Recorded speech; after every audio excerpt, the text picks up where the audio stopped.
Welcome to the Kiln Garage. We're your hosts, Katie and Rebecca. We are ceramicists and clay educators. Together, we'll explore the intersections of clay, art, and community. Each week, we'll unpack stories of creative expression, shared spaces, and the role of clay in building meaningful connections. We're so happy you're here. I just want to say that we're really good teachers. We are? We're really good teachers. Like this morning, there was a lot of wow, you're so encouraging and you're so enthusiastic. And that was really cool. And then there was another conversation happening where someone was telling us or telling me about how their friend goes to another somewhat local studio Mm-hmm. and that they really weren't getting much instruction. Mm-hmm. And they were just kind of going in, fucking around, Yep. not really knowing what to do, looking at YouTube videos to try to figure it out. Yeah. And it's like, if you're going to a class, like you don't want to have to look up videos. Like that's not why you're going to a class. Yeah, that's a shame. But unfortunately, it's something that I hear often from students who had an experience at another studio. Yeah.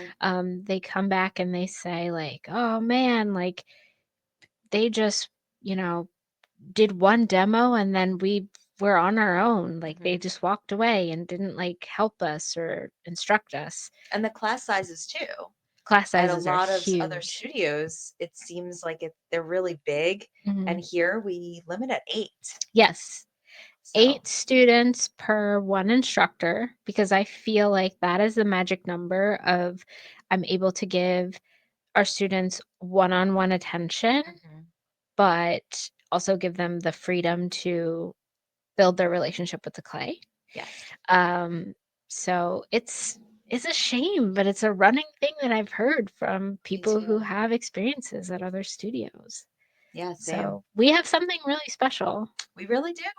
And I think that that stems from our backgrounds as self-taught artists Yes. and, self-taught ceramicists and potters.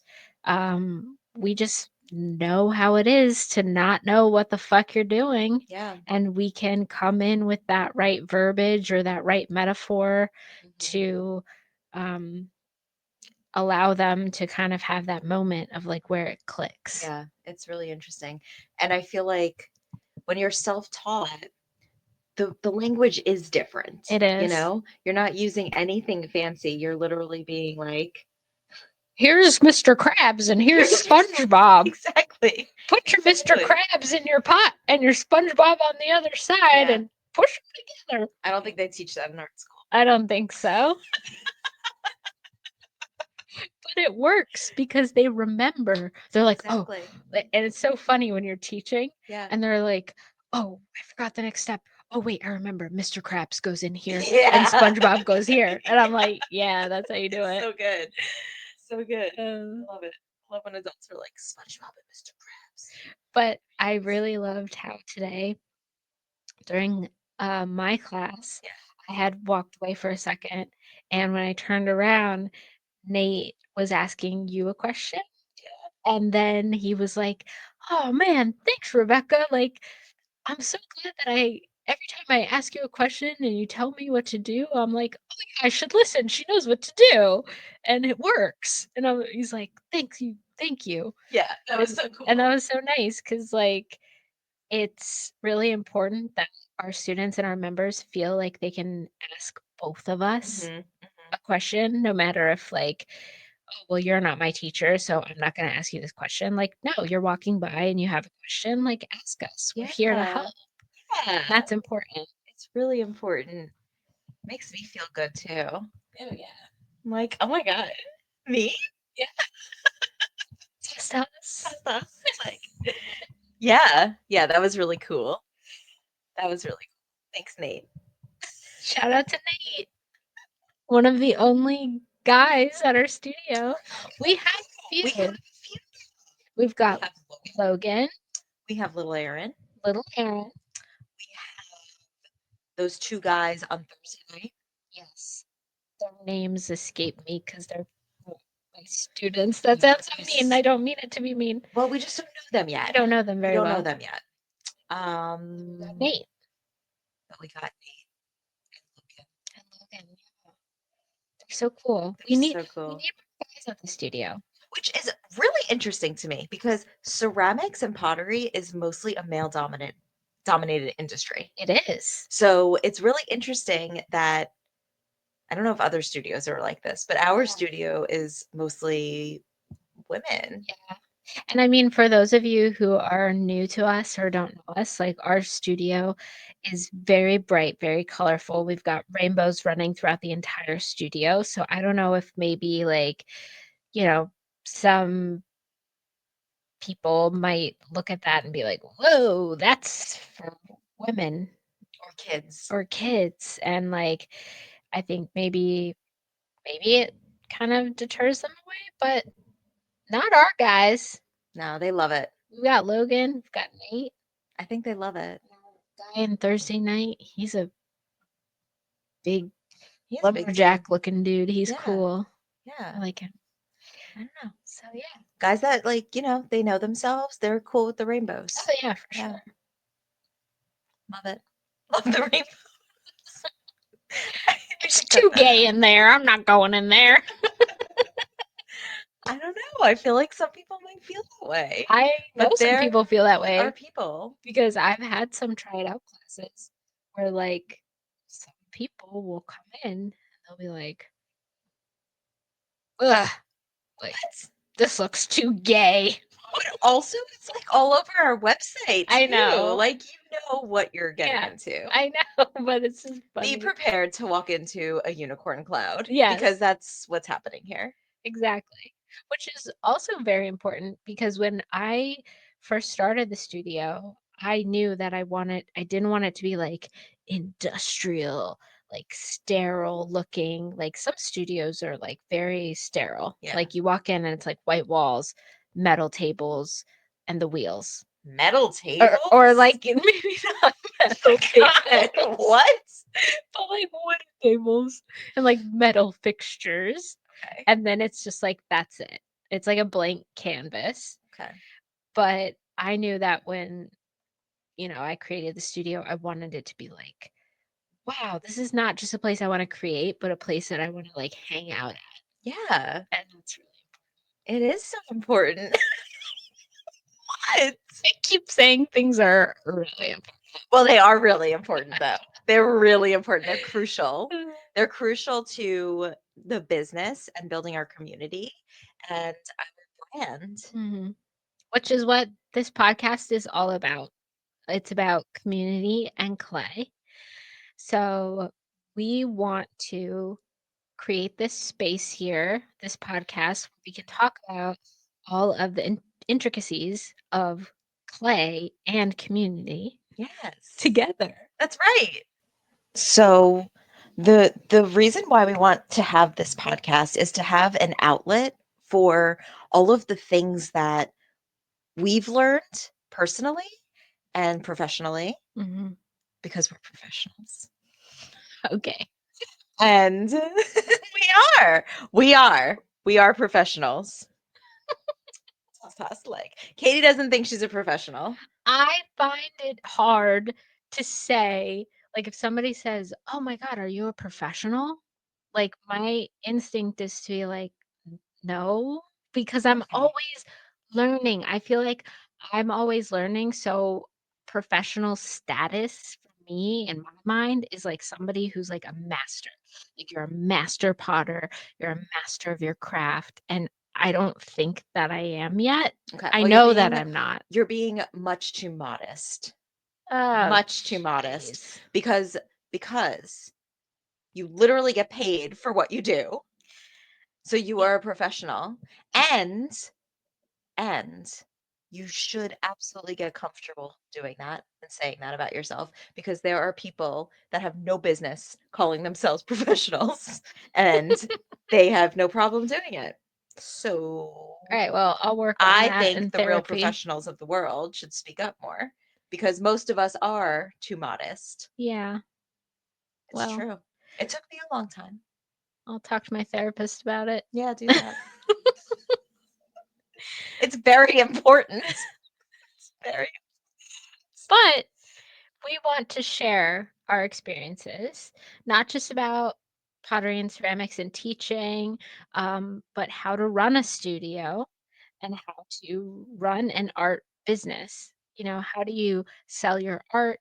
How do you sell your services in regards to your art? Um, and how to build a community around it. and that's our goal, you guys. Most of you who already know us, you know that that's like our goal. We're not just a pottery studio. Of course, yes, we're here to make pottery and create and share And teach, and teach, obviously. but we want to create a community. Yeah. Yeah.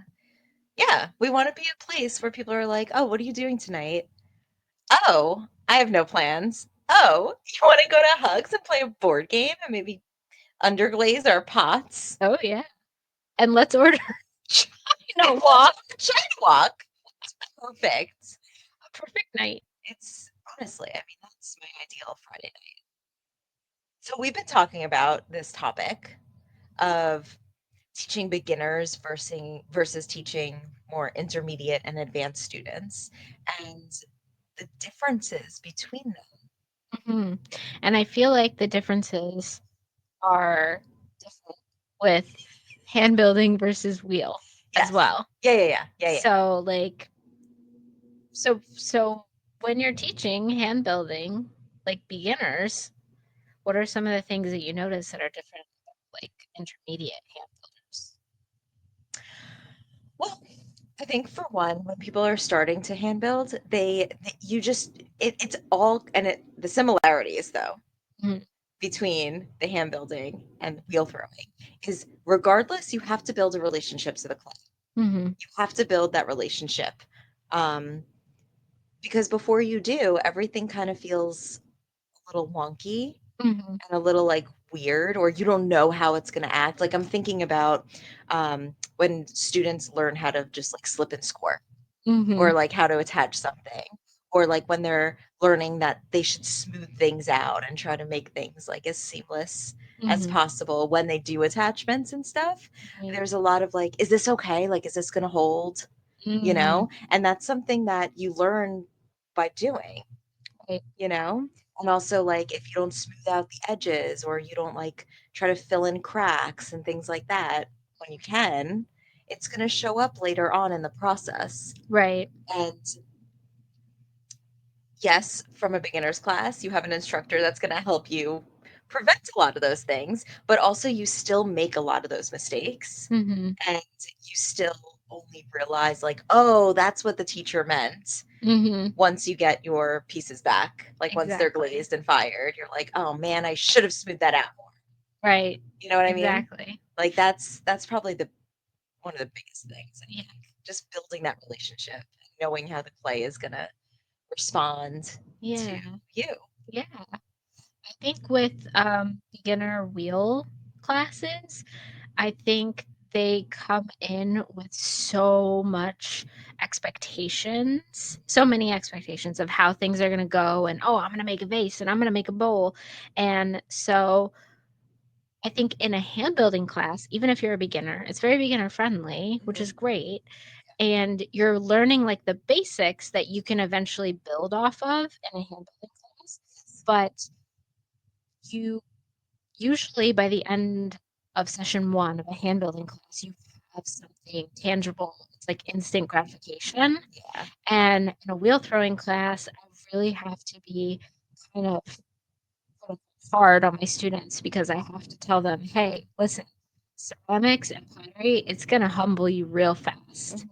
You've chosen one of the hardest mediums to work with. One of the hardest things to do is throw on the wheel. And you have to understand that you do have to build a relationship with the clay before it's going to listen to you and Yes. do what you want it to do. So sometimes students don't end up with anything the first class. Yeah. Most of my students do, I would say or our most of the students. students here, Yeah. especially recently, Oh, yeah, I for feel like sure. recently, They've been first pumping. rounds, like people have like a dozen pieces. They're pumping. pumping them out, pumping dude. them out. This was day 3 in the class I taught this morning, Mhm. and I had students today that threw 6 pieces today. Wow. That's crazy. That's It's a crazy. lot. It's crazy, It's crazy, but it's good but it's great. because usually by class 3, class 4, they're building that relationship with the Yeah. clay, and they understand it more, how it's gonna move when you push it a certain way. It's mind-blowing to me though. It's those little Because my first moments. class, like my first round of classes, Yeah. I didn't make anything. I I think made that was like my 2 fault. things. Why? I think that I don't think it was your I fault. think it was my fault because I think at that time there was a lot going on, and I think I was like, "Oh, Rebecca knows how to hand build. She can throw." I think I didn't pay enough attention to you because I was like, "Ah, she's got this. She knows clay." No. Okay, well, it is very different. And actually, that's a great segue. We should talk about the differences. Mhm. So, in Hobbit hand building that we had on Friday, Mhm. actually, there were some people that have participated on the wheel, and this was maybe their first experience hand building. Mhm. And it was really interesting because some people were like, "Oh, I love the wheel so much more. It's so like you can just kind of zone out and you can just like kind of get into it." And I'm like, "Yeah, but also like you have to like dedicate yourself to learning the skills that you need Mhm. to get to that point where it can just be mesmerizing Oh, and yeah, like mindless. Like exactly. you really need to put in the work to get to that point. Mhm. And I think to your point, a lot of beginners come in thinking like, oh, it's just going to be so easy. I'm Yeah. just going to whoop, whoop, whoop, and I'm going to have this beautiful vase. Yeah. And it's like, it's not like that. It's a really like, it's a humbling experience, like you said. Mhm. Um, while hand building, yes, you can walk away with a tangible item. Like you can really make that thing that day. You also have to be prepared that it's a more tedious process. Right. Like there's a lot of details and there is a lot of smoothing things out. It's very repetitive like Mhm. that. It's very like, no, not yet. Keep And going. like you said, Keep smoothing. yeah, like you said, you're not gonna know until, a week later when it's bone dry and it cracked where Right. you attached it because you didn't smooth it out enough or blend it Exactly. enough, or you didn't slip and score, God forbid. God forbid. Like, no, don't Don't ever do that. forget. Don't ever forget to slip and score. You gotta slip and score. You gotta do it. But yeah, those are like two really big differences, I think, between wheel throwing and hand building. And I think with the like intermediate students, Yeah. they've, at least for wheel throwing, they've already like built their relationship. So they know how the clay is going to move. And their reward, in a sense, is now they get to make what they want to make. Versus when you're a beginner, you kind of just make what you make and you're happy with what you get. It's true. You got to just be happy with what comes off the wheel, what survives. And then as you advance in your pottery journey, then you get to decide, oh, I'm going to make a vase today, Yeah. and it's going to be 12 inches high, and it's going to have 2 curves and 2 handles. Exactly. And you can do that. And you can do that. It's true. That's true. I think with intermediate hand building students, um, I don't know. I think, yes, the relationship has blossomed. Yikes. It's a terrible word. Way to put it. It sounds so. But yes, it has, it has blossomed. But I don't know. I think that you can, You've been on a couple dates. It's date number 3. yeah, Uh, you can start doing other things.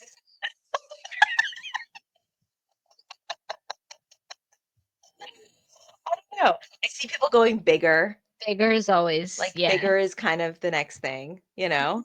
Like been on 3 dates. 3 I dates, you don't get know. bigger. Yeah, I guess so. I Oh my also god. feel like they start to understand like sculptural elements. That's true. Like, Yeah, they're like, "Oh, wait a second. I mhm, can make this coil pot, but I can also, like, put a little face on it?" exactly, Like, exactly. they start And to also carving, and that goes with Mhm, the wheelhouses too, I think. mhm, Like, just decorative things mhm, kind of enhance when you become an intermediate student. Like, you mhm, start kind of playing around with textures and more attachments mhm. or different types of glaze combos or Yeah, or things putting, like like, that. specific textures for the glaze Yes, I combos to would say that break that's over. advanced. That is That's advanced. advanced because you're really, really thinking ahead. Yeah. Another thing that I notice between beginners and intermediate advanced is notebooks. Oh, If you're yes. an intermediate or advanced student or potter, ceramicist, you have a notebook and Mhm, you're writing down your glaze combos, you're keeping notes of all of the pieces that you have, mhm. and you're even planning out what you're going to do. Sketching. You're sketching. Mhm. Yeah. Like Kim today, she was she like, was "I sketching. got a notebook," and Yeah. she pulled it See? out, and she was like, I wrote down, like, what I wanna make and my glaze combos that I'm Yeah. doing today." Advanced. Yeah. It Kim, is. It if you is. told Kim that she was advanced, she'd be like, "No." Yeah, that's how you are when people say you're a professional. Oh my no. It's true. But yeah, I think that's a really big difference. The planning ahead and the Mhm. kind of crafting what you want to make and then knowing how to execute it.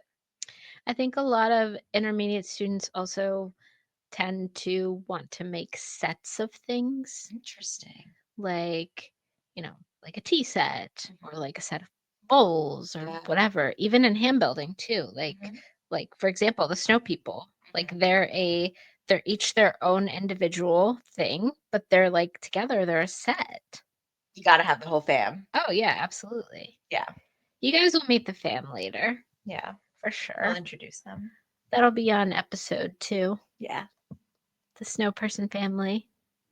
Get ready for that one. It's a wild ride. It is a wild ride. Oh my god. You're going to love it. So today in class, I Mhm, was showing Faith some other student work to give her inspiration about like what she could do. mhm, And I was showing her Nay's work. And mm, because Nay does like a lot of carving and like texture stuff. mhm, And Faith, like she has room on her pieces, on her thrown pieces to carve. Like mm. they're thick enough where like she can do some really cool things Yeah, with like decorative carving, you right. know? So I showed her some of the stuff that I did. I showed her Nate's work, and I thought that that was really cool to like be inspired by the other students and members within these walls. And I think Exactly. that's something that's what we do. Like we inspire each other. Yeah. Because one of my favorite parts about the studio is when members come in and they're hanging out and they're talking to each other, they're asking each other questions. "Oh, how did you do that? What glaze combo is that? Like, what tool did you use to carve that?" So we're learning from each other. Right, which is the best. It's the best. I also think that when students are, making their work, you can learn so much about somebody just from the work that they're doing. Mm-hmm. So not only are you, being creative, learning a new craft and all of that, but you're making friends Mm-hmm. through, similar interests. Absolutely. Everybody sees, what we're all making, and you can kind of infer, like, oh, this person must love the color pink because all of her pots are fucking pink. Exactly. Or, hey, Katie's making like all this Lord of the Rings stuff. I bet she likes Lord of the Rings. Like, She must. yes. Spoiler alert, I do.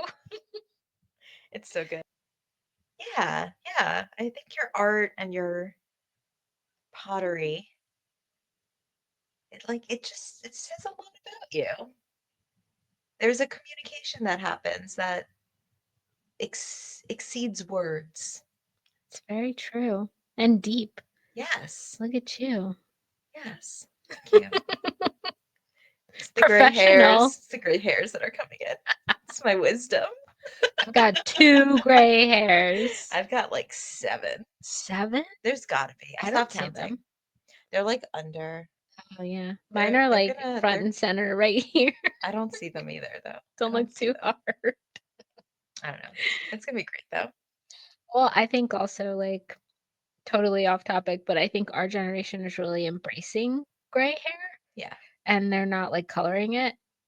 I Like, guess. there's so many people that are just, like, letting it go, which I think is great. I think that's the way. Yeah. Honestly, there's no way I could color my hair. There's no way. No, number 1, it's expensive, It's expensive. It's way too much maintenance.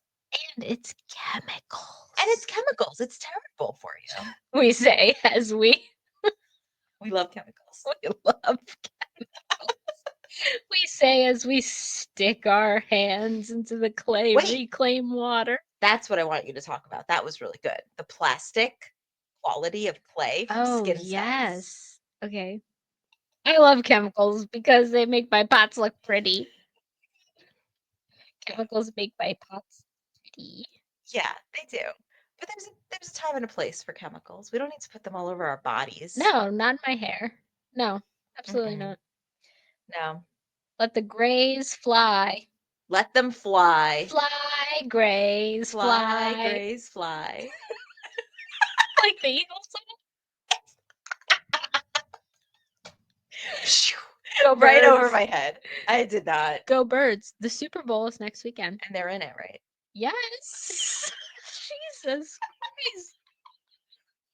And this is the other thing. Rebecca is all the way up in North Jersey.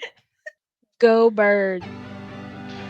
And now for our little tiny break to switch topics.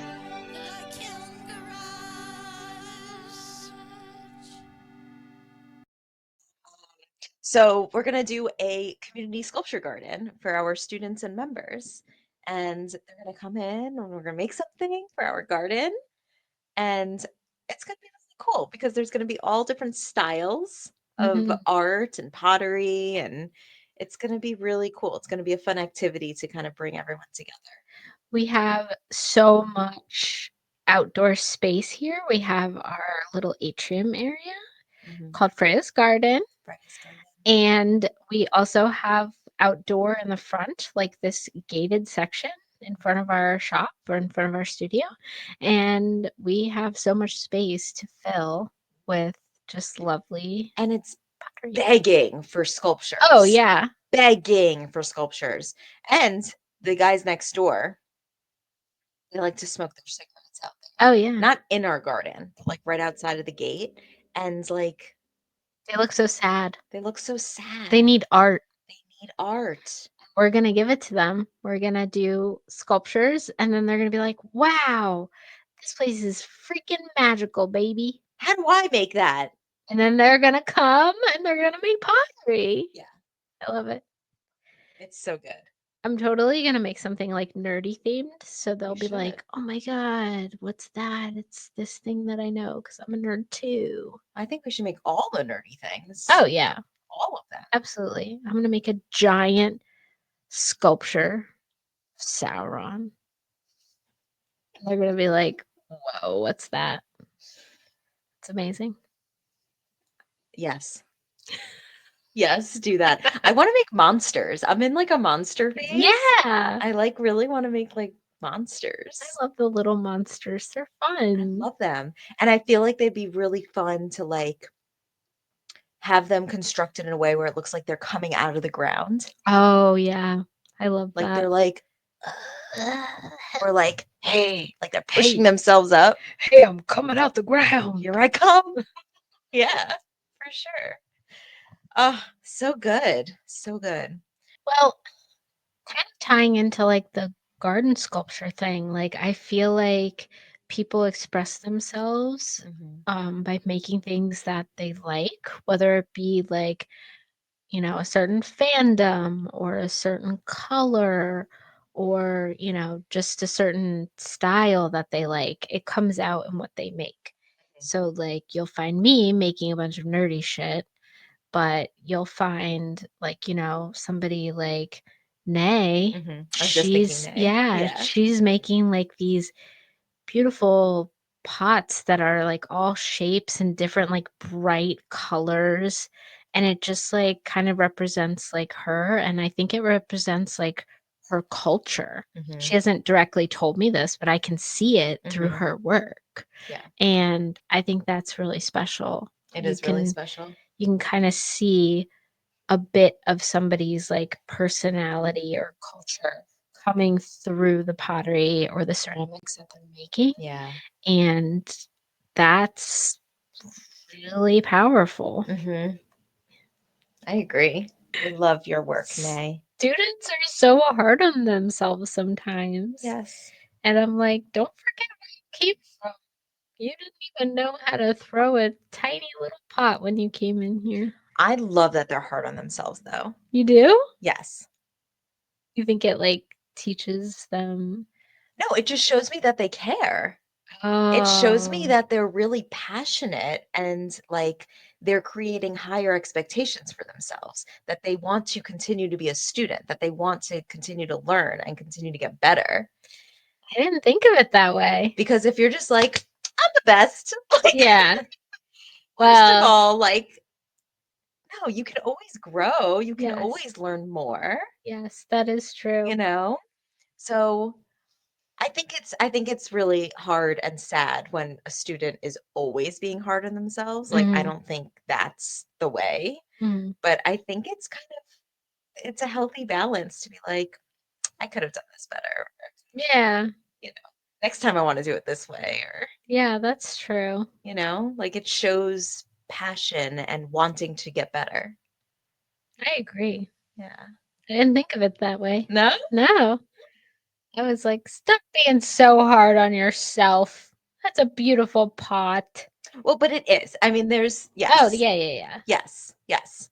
And I don't know. I mean, But it is because, like, even I'm hard on I myself. was just, yeah, like we're so And hard on yeah, ourselves. like my Murloc who doesn't stand up. Right. So mad about that. I mean, I still think it's amazing though. He Like I think it's is. amazing, but I want you to do another one. I know you do. I don't want to make another one because I feel like he's not going to be as perfect. He's gonna be better. We'll see. I heard two students, and they were in like one of the newer classes, Yeah. and they were like, "Hey, you want to grab coffee next week before class?" Oh my And gosh. and the other one was just like, "Yeah, sure." And they were like talking about where they were gonna go and where they were gonna meet. Oh my And I was just gosh. like, "Oh my God, they're Can I friends." come? Yeah, can we come? That's so But it's sweet. so nice. Like we're Yeah. just like kind of fostering relationships. That's it. I want. That's the It's goal. it's so cool. It's so As cool. as an adult, it's really hard Yeah. to make friends. So, like, and that's something that like I've always struggled with, not just as an adult, but like growing up, like I didn't have a lot of friends. Hmm. So, like being able to have this space where people are making friends, it's like extra special Yeah, and I just love it. I know. It gives you the warm and It fuzzies. It's does. so nice. And Yeah, most, all of my good friends come from here, you know? Like, it's true. you're my bestie, So many besties, besties. and Yes. it's all from this. It's so cool. It's cool when you build a friendship based off of a common interest. Like it's a strong foundation for any type of relationship, I Especially think. something creative. Right. Yeah. Right. Because also when you're doing something with your hands, like I don't know, it takes the pressure of like looking at somebody and having a conversation. Like if you're first starting to get to know them or something like that, right? Like Yeah. you have something creative that you're doing and you're expressing yourself through this medium of clay Mhm. while conversing. Like it's nice. It's Yeah. nice. And then you see people's personality come out through the pieces that they're making. So Yes, you get to like learn about them in that way as well. exactly. Yeah. Yeah, it just kind of like uh like turbocharges the f- Turbo. turbocharges the friendships. Like it's just kind of like yeah, but like you kind of you're able to kind of like skip over a lot of things because you do see who they are so much Right. faster. Like, what's your favorite color? Yeah. What's your favorite food? Oh, well, I saw Katie. She was making these pink and purple taco sculptures, so I know what her favorite color She and must her love tacos. She must love she pink and purple. does. I Pink and love purple pink tacos. and purple and tacos. Nice. And then yesterday, just our community, like Scarlett brought in munchkins just because, Yeah. and we had this like table of like sweet treats that people just brought in Yeah. just because, I mean, like that was nice. I love doing that too. Yeah. Like, we always have candy here. Candy, bagels. Candy was a big hit for Hobbit hand building. Oh, I took the yeah. candy out. Yes. Remember that one guy who was like, I love Jolly Ranchers. No. You don't? Was I there? Yes.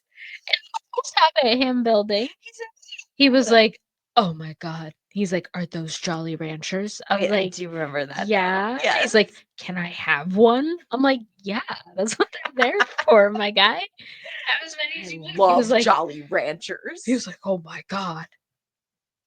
And he's like, I love mixing them together. Like he had multiple in his mouth. Yeah. He's like, you mix two flavors, you get like a whole new flavor. I was like, all right, love it. Sounds like something Blake would do. Oh my God. I love that. I would be scared to eat two Jolly Ranchers at the same time. I Oh, feel I like I do would it all the choke. time. Do you? Yeah. Because the guy is right. You do get So get what's a your whole new favorite flavor. Jolly Rancher combination? Lately I've been doing the blue raspberry with a grape. Really? Yeah. Interesting. And it's this just like really like deep berry flavor. It's really good. That's really fun. Yeah. Also, it's a good use of the Jolly Rancher flavors that you don't really like on your own. Exactly. Because I don't think I like the grape on its own. Yeah. It's on its own, it's like too grapey. Yeah. Yeah. I usually don't like grape flavored things except high chews. I love Mm, grape high chews which you can get at S Mart, at S-Mart. our sponsor of the day. Please sponsor We us. love you, S Mart. All right. So we have some questions from our new listeners slash viewers. Um, and we are going to pull those up. So our first question comes from Daddy Nosferatu. Oh, hello, Daddy Nosferatu. And Daddy Nosferatu wants to know what are our favorite glaze combos and the brands of glaze. Mm. So Okay, I'll go first. go ahead. Daddy Nosferatu. My current favorite glaze combo that I've been working a lot with right now is Spectrum's Fuzzy Peach. Mm. So I do 3 coats of Spectrum's Fuzzy Peach and then a um, light flux over top, just parts of it, not the whole thing, just like maybe along the rim or maybe little like a little wave pattern along the rim. And I'm really loving the like peachy peachy pink and like this like light white that it's giving as well. It's really It's pretty. really pretty. It's So really that's my cool. current favorite one. I know. It changes all the time. I know. I think my favorite right now is the blue rutile Mm-hmm. as a base, 3 coats, and then the chun plum over top. 3 coats. Yes. What does it like look like? Like what Looks like a fuzzy sweater. fuzzy sweater vibes? Yeah. I love It's it. like a bluish purple. Like it's a deep like indigo almost I love with like little purple bits in there. It's very cool. that. I love it too. It's very fun. And we have another question. Oh, who is it? This next question is from Booty Wizard 420, and they would like to know, what is your current favorite pottery tool and why? I'll go first. Okay. I don't know what it's called, but I'm gonna do my best. Okay. It's from Diamond Core Tools, Mhm. and it's like this big. It's little. It's got like a purple grippy thing, and it's a carving tool. Oh, yes. What is that called? It's a No? carving tool, but I don't Carving know which tool. one it is. I love it. Yeah, I love it so much. it's really good. I want to carve everything. Yeah, It's it's really really cool. nice. I have that It's tool as well. it's so nice, and it's like small, so you like really like you get a good grip on it. It's really, I just love it. And I mean diamond core. It's so sharp. It's amazing. Um, I'm currently loving um my just my mud tools do-all tool. Mhm. It's the trimming tool with like a curly shape on at the end, and then on the other end it's like more of like a 90-degree like square. Okay. I like this one because I use both sides and I don't have to switch tools. That's I nice. just use the curvy bit to like carve away, trim away most of the clay, and then I flip it around and use the little square side to get my sharp edges for my foot ring. Love it. So It's very efficient. it is. It's very efficient. The one thing I don't like about it, though, I will say, Uh-oh. is that if you wash it and you don't dry it, it Does it get gets rusty? rusty. So you have to take very, very good care of it. And I'm lazy, so that's the one thing I don't like. But that's just a user error. It has nothing to do with mud tools. It's just purely user Do you have error. crusty tools, Katie? Oh yeah, my tools are so crusty. So Like, I know it's a pet peeve of mine, but also my tools are crusty. oh yeah, Like I hate it, but I am so guilty of it. I Because we're artists and we're just messy. It's just and who we like are. my wheel is so dirty. Also, the wheel that I use today. Yeah, I'll clean. it's I all will right. clean it. It's all right. I will clean We'll it get to before it. students come back. Yeah. But I was like, Like maybe I'll clean this tomorrow. later. Like tomorrow. But we can do that. The thing about doing that though is it's so much harder to clean it. Oh, when it's crusty. Yeah. Yeah. Like when it gets crusty, it gets like you really have to put a lot of elbow grease into that, Yeah. When you it gets know? crusty on the When edges. it gets crusty on the Yeah. edges. So at the end of every Kiln Garage episode, this is for our local community. We are going to give a shout out to our favorite places to eat around South Jersey, Philly. Episode 1. Who's our first one? I think it's got to be China Walk. It's It's got to be got to be China. China Walk because first of all, they're right here. Mm, They're right here in our shopping center. This is the place to be. it really is. It really is. But China Walk, I mean, it looks just like a hole in a wall, you It know? Like does. it's just like a regular looking whatever Chinese place, Hmm. you know? But it's so good. Like everything is It's so fresh and it's always so hot. yeah. Like it's so good. It's the best Chinese place I've experienced since I've been living in this area, which is now going on 8 years. Yeah. They're simply the best. Even by And me in North yeah, Jersey, in North which Jersey. I do not live in North Jersey. She lives in North Katie thinks I lives Jersey. in North Jersey. She We lives could in talk North about that Jersey. another time, but it's central New Jersey. There's no such thing. Apparently, there's no such thing. Listeners, what do you think? I really have got to know because this whole no central Jersey thing, I've never Yes, heard of such a thing. please. This is very important. This is important. If you live in this area, do you think there is a Central Jersey?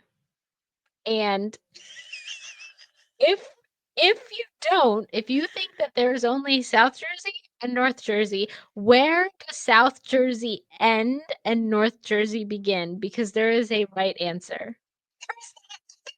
And Not true. we need to know what your opinions are. Oh my gosh. Well, where you live, do you say, Say I live in Central Jersey. yeah, but like, do you say, Roll yeah, instead of what? What do you mean? or Taylor ham? No, never that. So you say pork. All right, well, you're Who says Taylor ham? North Jersey. No, Yeah, they do. clearly I don't live there because I've never even heard of Well, such a then thing. maybe you're South Jersey still, because you're not I mean, it's Central possible Jersey. considering the state is really big and we're not even that far south. And you think that two exits up becomes North Jersey. It doesn't make any sense. I think it's the Rancocas exit. That's the threshold for South and North It's like 2 or Jersey. 3 exits up on 295 from here. Crazy. Oh my god. Anyway, China Walk, we love you. And if you're in North Jersey, it's worth the drive. It's It worth the is. drive to come check out China Walk. But what is your favorite thing to order at China Walk? I absolutely love their General Tso's chicken. I know that's a very basic bitch answer, but So it's good. so good. The And sauce to chicken to broccoli to rice the ratio. breading also. Like the way that they bread it, Yes. like it's not too much. Like it's not just fried bread, you know? It's Like like it's they have a nice chicken to breading ratio it's the too. perfect. It's so It's the good. perfect ratio. And Love that. there's always enough sauce in the container where I can like get my broccoli in there because that's what I really And the and rice. and the rice is so Just like white rice. So simple and it's the best. so good. Mm. What about you? What's your favorite? I too like that a lot. But I also really love the, Say it. the crab ragout. Yes. Crab rangoons. Crab rangoons. Like They're so it's good. so good. And it's before China Walk. I have never ordered that. Wow. Never, Wow. never. And then somebody got them and I tried them and I'll never go back. They're so good. We get them every time. All the time. They're delicious. But also like I don't know if I'll order them anywhere else. Like, you Mhm. know, ever. I did order them recently from another place. You cheated on China Walk. Well, they oh, whoa, whoa, whoa, whoa, whoa, whoa, whoa. I did not cheat on China Walk. They were closed that Oh, it day. was Sunday. And I They're closed on went, Sunday. they were closed on Sunday. I went to a different place and I ordered crab rangoon. And I was like, what the heck is this? It was not very good. And that just proves why China Walk's the best. It's amazing. Did you also get General Tao's? Oh, it's not even a question. No, I wasn't gonna risk that at all. But Not even for the biscuit. no. And the other thing about China Walk that's really important is that their fortune cookies are always on point, whether it be positive, which is mostly positive. But there have been a couple of ominous fortunes that we have received that actually did Come true. come true. The China Walk witches. Yeah, the coven of China Walk. It truly is.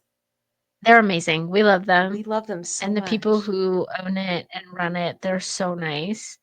And they know us, obviously. We're there all the time.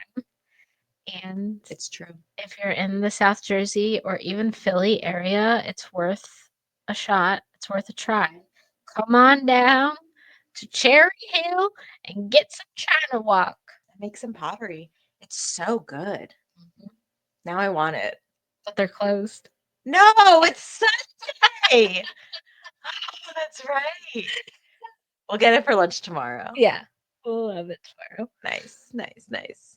Oh my gosh. Thanks for listening, and watching, And be sure to like, follow, and subscribe at the Kiln Garage. I think we'll be on Instagram and YouTube. That's where you're gonna find us, really. And anywhere that you listen to your podcasts, you can find us. And don't forget to leave a comment, Yes. or you can send us an email Hmm. at thekilngarage@gmail.com. Email. Send us your questions, send us your requests, um, or just, Say hello. yeah, say hello. It's a great job, you guys. I love what you're doing. Yeah, we need that. Send us We that. do. We need the encouragement. But this is it. Yeah. Well, we'll see you guys next time.